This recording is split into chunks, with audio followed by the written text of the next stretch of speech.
studies that had already been done on teen pregnancy in Ohio. And that study shows that there's some pretty unfortunate results. About 88% of these couples that are not married that have the children. Also, young women that are pregnant end up many times dropping out of school to try to take care of their children, and this then affects their earnings capabilities later in life. Many of them get trapped in a cycle of poverty. Many are on welfare. Unfortunately, domestic violence is common among these young women.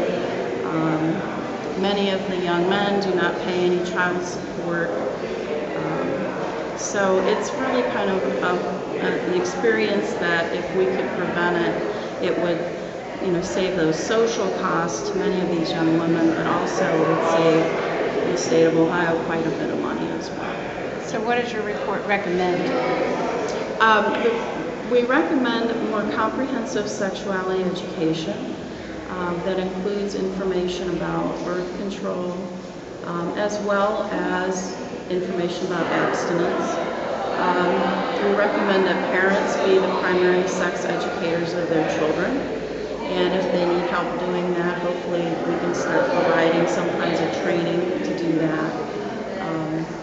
And those two measures alone, I think, would go a long way. The curricula that have been shown to work for comprehensive sexuality education are ones that emphasize skills, like refusal skills, problem solving, decision making, assertive communication, and many of the curricula, they role play these skills, learning how to refuse a sexual advance, for example, or suggest alternatives, that type of thing. And these curriculum have been shown to postpone sexual involvement, and when kids do have sex, it's been shown to increase contraceptive use. So they have been proven through research studies to work. Definitely moving away from abstinence only approach. There have been some really large evaluations now of the abstinence only programs, and they've shown that they are not effective in this issue. And really a lot of the states now have gotten the message and are returning that funding or refusing that funding from the federal government. Ohio's one of those. Ohio was the 8th state to not take the funding, and now there are 25 states that are not taking that funding. Now, did you look at the abortion piece of this or not? The abortion, actually, just today on the internet, I pulled an article off saying that the abortion rate in the U.S. now is at its lowest since it was legalized in 1973. For young pregnant teens, however, there's one abortion for every 3 live births.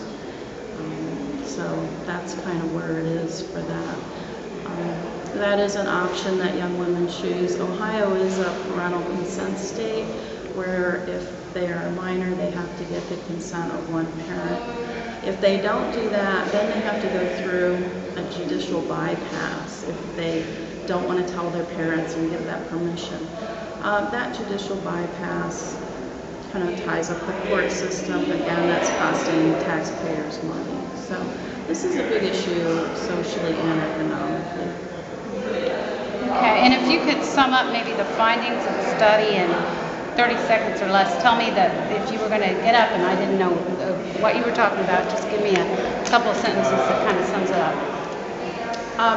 Teen pregnancy in Ohio, just like in the rest of the United States, has tremendous financial and social impact on young people, on our society as a whole, and we can do much better in preventing it.